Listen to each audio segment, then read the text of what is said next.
someone would like to pull out for special consideration? Yes, I would like to pull out on VA2 board policies, specifically Series 3000 and Series 4000. Okay, well, they're all just grouped as one, so. Right, well, Yeah, board policies. Okay. Okay, can we have then a motion to approve consent grouping items A1 and B1 through A5A1 and 5B through 1 through 5B6? Jumbled. So moved. Second. Second, okay, terrific. And can we please then have a curriculum report? Yeah. Sorry. All right, so we had a quick meeting to get back at it in August. We spent the majority of the time going through some of the results of the culture and climate survey that was given last spring. So we talked about a lot of the different sections in that culture and climate survey. A couple pieces to highlight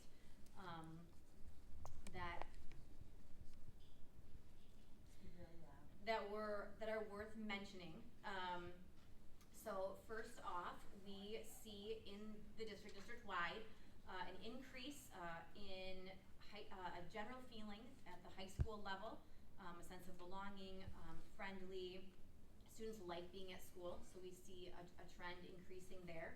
We also see a rising trend in the enforcement of behavioral expectations across the board. We see an increasing trend in families feeling like they get a timely response to questions, whether that's from teachers or administration. That was a 10% increase positively for that question. We do see that third grade math and ELA results are continuing to trend upwards.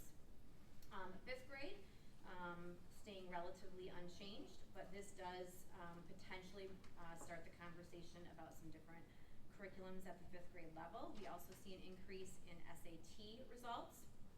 I think we are only second in the area to East Grand Rapids, so that continues to rise.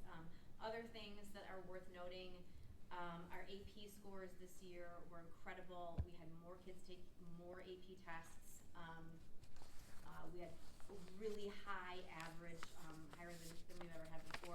And I think something else that's worth noting, we had freshmen this year in the mix of AP tests, and we've not had that in the past, as they were able to take some AP classes this year for the first time as freshmen, and they did great. They did really, really well, which definitely speaks to the caliber of instruction that they are receiving to be able to do so well on those tests. So the instructional leadership team is going to continue to talk about these results. They already met last week one time to talk about what to do with these results, what kind of motion it puts in place, what kind of improvements they need to make based on those, what kinds of things they need to keep doing because they're working so well.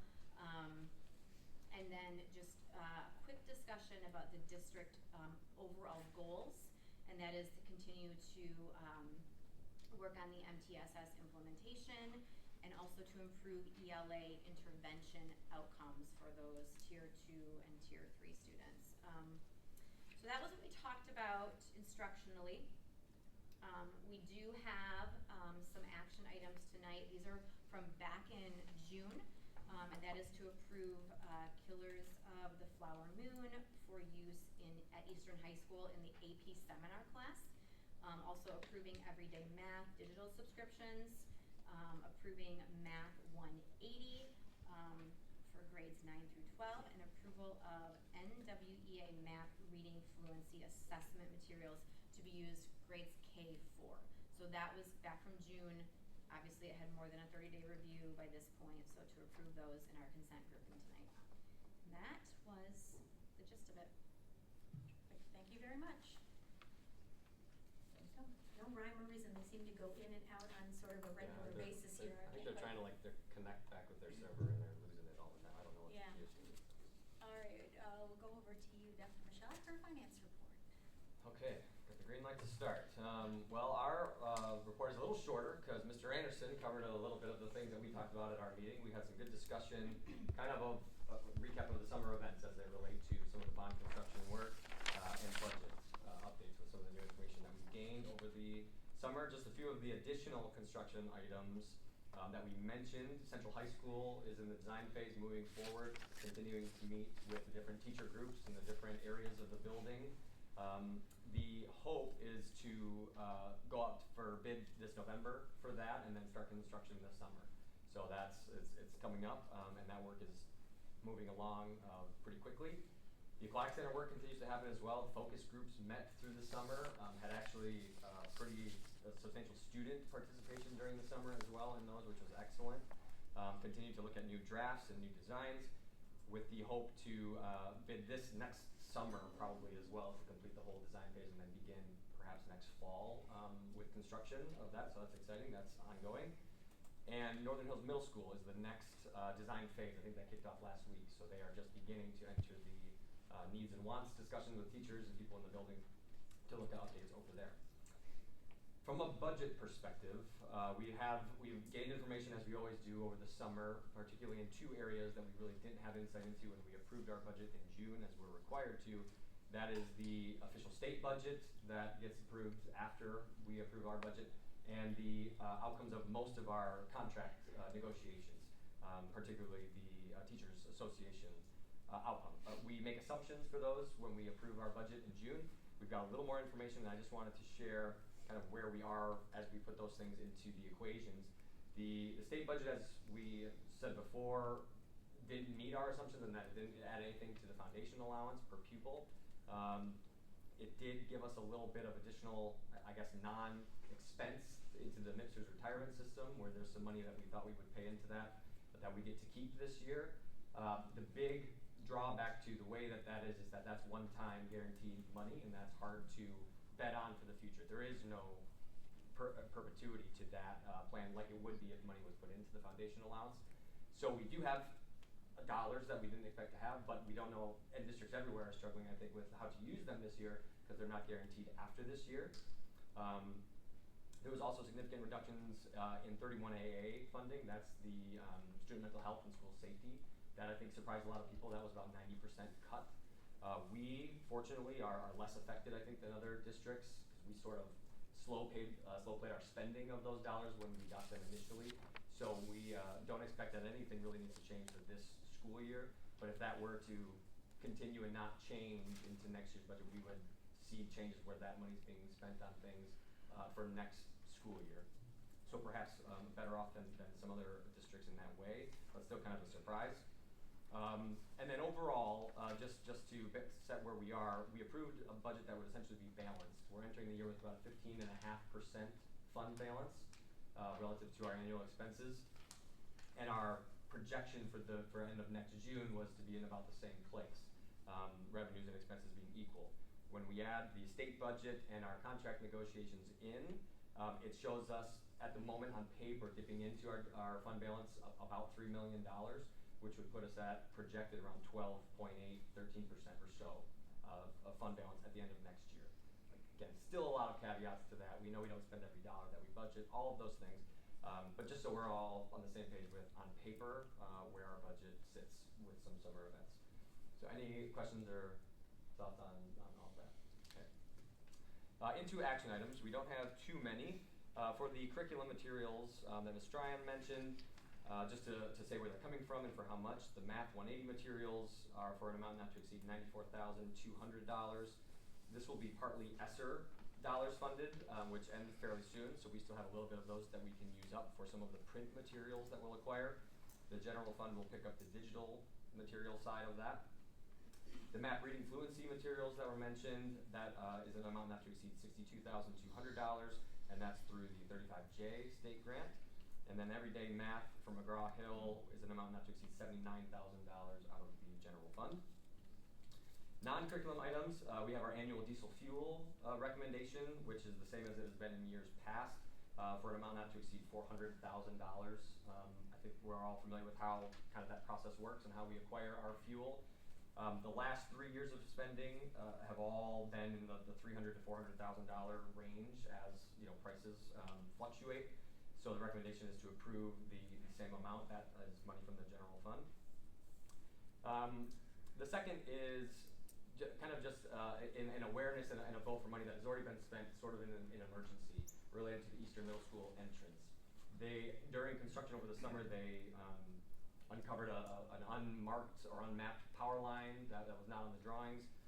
So I had to kind of convene and figure out how to deal with this and what to do, and everybody was brought in. There were a few options, and they ended up having essentially to take it out and move it. The electrical contractor that we already have doing that work didn't have the capacity, so a different bid was sought. A lot of work was done to keep the project moving, to try and open up the back of that building as quickly as possible. And the cost incurred in doing that was $94,900. That was out of the 2021 capital projects fund. And then next is rigging for the Fine Arts Center. If you've seen a concert in there and those big orchestra shells that kind of come in and make the stage a little smaller, more acoustic. Those have been in this building since its inception and have always been manually moved. They weigh upwards of 2,000 pounds each, and they're moved in different locations for every different performance and all the different things. And the request is for some automated material to do that, to do it electronically in an automated way. It's safer, it's more efficient. So the bid for this technology to be brought in was through Sigma, reviewed in July, reviewed by GMB. The apparent low bidder didn't have a complete bid, so the recommendation is to award the next low bidder, which is Hardy Electric. The plan is to install a winter break for a cost not to exceed $298,781, and this again will be from our 2019 capital projects fund. And lastly, we have property tax reimbursement to Kent County of $10,821.81. Any questions? All right, thank you very much. Are there any other questions or discussion around these consent moving items? Okay, then could we please have a roll call vote? Well, wait, I'm confused. I thought we'll discuss that next. Okay, Okay. this one, and Yeah. then put you Okay. for that consideration. Okay. Dr. Michaud? Yes. Ms. Steinmeier? Yes. Ms. DeBoer? Yes. Mrs. Blunt? Yes. Ms. Clavell? Yes. Dr. Paulson? Yes. Mrs. Tryon, yes. Okay, thank you. All right, then we will go back over here to our board policies 5A2 that was pulled out for special consideration. We've already had a good amount of talk about this one already. If it's not putting you on the spot, Superintendent Kirby, I realize I am doing just that. Correct. Would you like to provide just sort of a brief overview of what this policy is and what it is not, and why it is that it's coming to us today?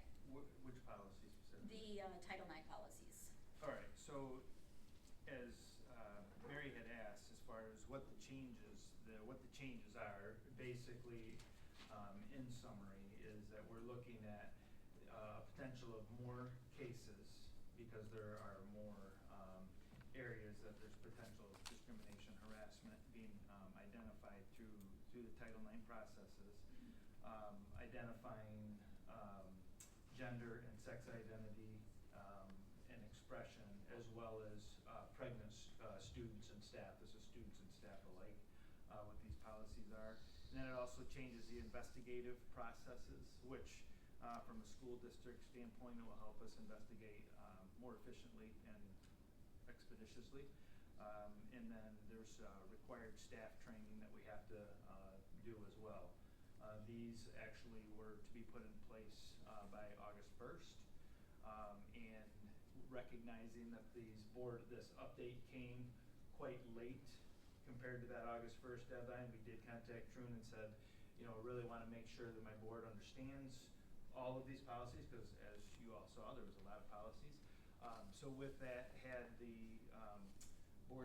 committee chairs and the board president review all of those policies.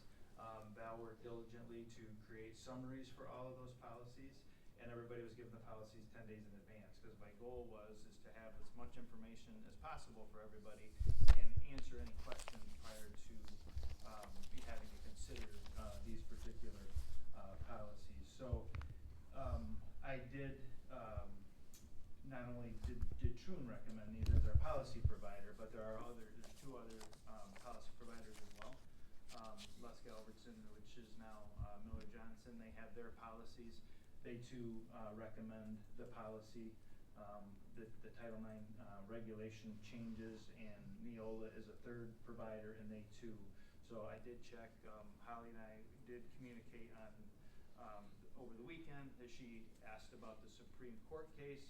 The Supreme Court case does not directly affect and change our stance at Forest Hills Public Schools as to what our obligation is with these particular policies. So Michigan does have the Elliott Larson Civil Rights Act, which creates a similar definition, and then, or the same definition as far as it prohibits discrimination based on gender identity and expression and sexual orientation. So there's all of that comes into play. So that's what I would share with you regarding these policies with Title IX and why we have moved them forward. We have tried to do a lot to inform the board and get you to situations where you can get information, as well as responding to any questions that I've had since. Can't hear you. We're doing our best with these mics. Could you also maybe speak a little bit to what could potentially happen to the district if we did not follow these updated policies and regulations that have come down? Yeah, anytime a district has an obligation through a guideline or legal recommendation, and we act with deliberate indifference, that does create liability for the school district or the individual employee themselves. And that is something that we potentially could be putting ourselves in harm's way for as well as the respective employees.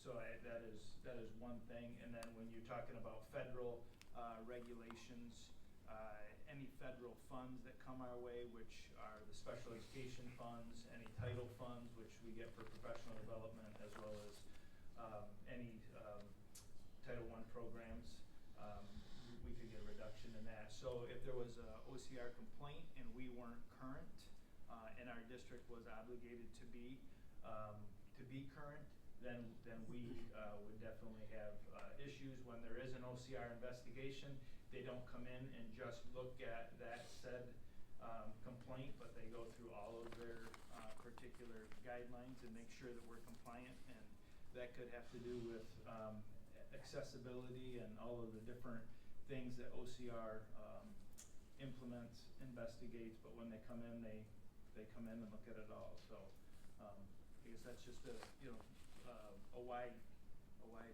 view of it. And you had mentioned that that things like, for instance, like sexual orientation, gender identity, they're already covered under Elliott Larson. So this is correct me if I'm wrong, this is in essence taking Elliott Larson, which is, and just moving it over a little bit, like those protections, and making sure that they're clearly stated in Title IX, but they're things that were already taken care of in another way. So like our kids are being taken care of, it's just, this is another layer. The Elliott Larson Civil Rights Act is in Michigan and does create that. Other states don't have this, therefore, for them it would be a unique situation where in the state of Michigan that is already identified. Regardless if students are being harassed, bullied, punished, however you term it, we're going to investigate it and make sure that there's a safe environment for all the children. Right. And this just adds another layer of protection. Correct. Yes. For them. Okay. And what do you mean, what layer are we adding? And I'm sorry, I don't know, what is different about it? If it's just putting into our policy law that's already been in place, that's something that we have an obligation to do anyway. So when you say another layer, what is the difference? So I believe what she's meaning, what I would look at is that you're talking about a federal layer on top of the Michigan layer, but the federal layer with this particular case also includes pregnant employees, students that are pregnant, So that would be an additional, add from the Elliott Larson. So not so much layer, it's just the federal government acknowledging what we already had in place, and we're saying, yes, we're in line with federal law, even though we were already in line with state law. Federal injunctions Right? trump For the state pregnancy, law. yeah. And adding pregnancy, yeah. Yep, okay. So I guess I'm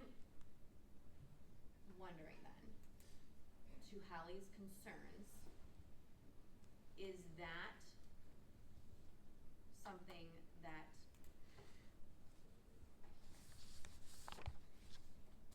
is embedded then in this or not, because it already was in place with Elliott Larson's beginning? The Elliott Larson was put in place last year, so as far as the gender identity and those items, the non-pregnancy related, those were already in place primarily. Okay. So for us here in Michigan, what this changes is the added layer of the pregnancy for students and staff. And kind of, yeah, and also acknowledges the sexual identity and so on, yes, which was already identified. Right, So so when the, we so say the- change the is additional one was the pregnancy Yes. then for us in Yeah, Michigan. top of, yes.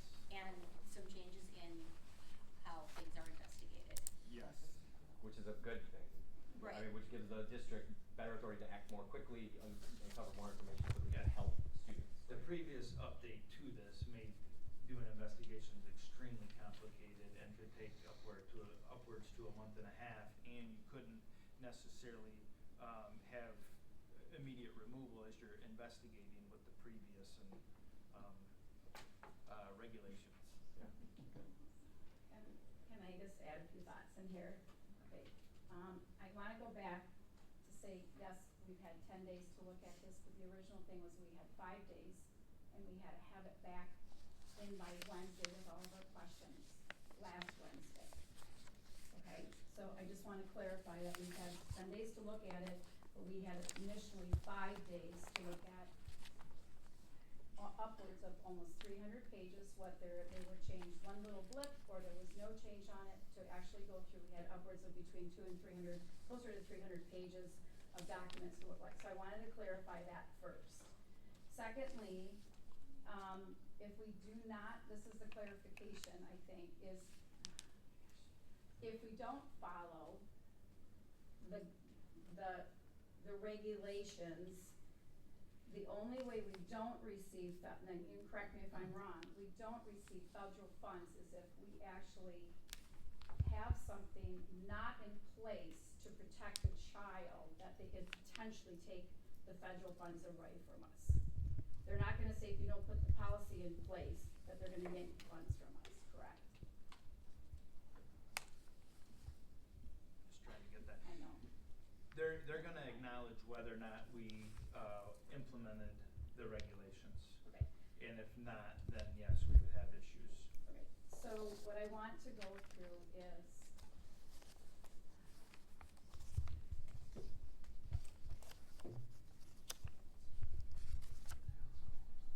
because this did not go through the proper branch of government, and we have a potential for a liability of a lawsuit, we then in turn can sue the US government for not having the correct regulation policy in place due to the verbiage. So I'm just gonna, this is where I think we need the additional person to help. True and Law, I believe, was given the regulations and they needed to move it into policy format so we could obey it. Is True and Law a constitutional attorney? What kind of law are we looking at with them? That would be my one question. I want to read what the old, I'm bouncing around, this is getting nuts. I'm gonna read what the old 3118 read, and I'm gonna read what the new 3115A reads now. And I was a little surprised at how True and Law sent it over. Bless Belle's heart for working on this as long as she did. But when the stuff got transferred over to us, any changes really should be in red underline, and this was a brand new thing that was put in place, but technically it should have been put under 311A because it's still considered Title IX. So that was confusing to see the redactions, and then that's why I was asking what the red lines and the underlines, because it didn't follow through for the whole entire document. It was a little confusing. Yes, on the bottom it said what the date was, if it hadn't been, put in place yet, but it was a little confusing. The old 311A reads, unwelcome conduct that a reasonable person would determine to be so severe, pervasive, and objectively offensive that it effectively denies a person equal access to the district's education program or activity, and then it goes down into C. The new one on 3115A reads, under hostile environment harassment, unwelcome sex-based conduct that based on the totality of the circumstances is subjectively and objectively offensive and so severe or pervasive that it limits or denies a person's ability to participate in or benefit from the district's education program or activity. And it says whether a hostile environment has been created is a fact-specific inquiry that includes consideration of the following, and then it goes down into it. And so what I'm concerned about is the words that were added subjectively, and it's no longer a comma pervasive, it is or pervasive. And then it limits or denies a person's ability. So what I'm concerned about is the things that are going to come up from this, that people are going to start filing the harassment, I don't know what you call it, the OCR, paperwork on. And the other thing too is that what this does is it changes the face of Title IX completely. Title IX is no person in the United States shall on the basis of sex be excluded from participation in, be denied the benefits of, or be subjected to discrimination under any education program or activity receiving federal financial assistance. We have right now separated things for privacy and for protection. Under the new, those go away. The current standard is unwelcome conduct that a reasonable person would determine to be so severe, pervasive, and objectively offensive that effectively denies a person equal access to education. It actually, the actual notice is required. It adopts the Supreme Court's current interpretation and applies to both civil liability and administration and enforcement. The new standard is unwelcome sex-based conduct that is subjectively and objectively offensive and is so severe or pervasive that it limits or denies a person's ability to participate in or benefit from an educational program activity. Notice not required and applies to administration enforcement, but also can result in financial consequences. So if you have a student that is saying to another, and I'm just going to give an example, and you can correct me if I'm wrong, but under the new guidelines, if we have a student that is in a locker room or whatever and feels uncomfortable with the opposite sex coming in because the new guidelines is allowing that, okay?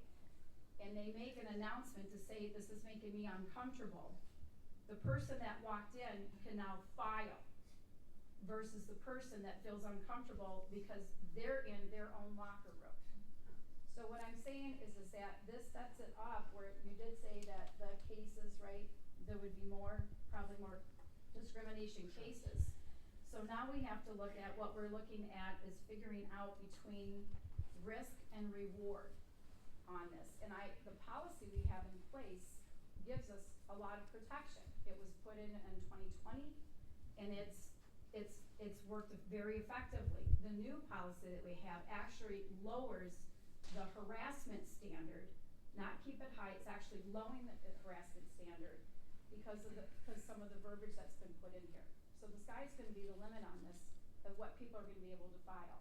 What I'm asking, this is what the point I'm bringing, is I would like to table this because I think we need to dig into this a little bit further because this is way deeper than some of the information that we've been given. And this is what took me so long to go, this is a lot to unpack.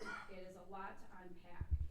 And there is so much more that is in this that it's I think the biggest concern I have is how this is coming down from the wrong branch of government. And I'm pretty sure, last I checked, we're still teaching our students the 3 branches of government and how it correctly applies with how we do laws and how we enforces the law and how it shows up in the judicial branch and how they take care of it. So I would like to motion that we table this, so we get a chance to have a meeting that would actually bring somebody in besides Truan Law that would understand the implications. And I'm basing this on 6 federal court judges, 2 circuit court judges, and 9 members of the Supreme Court.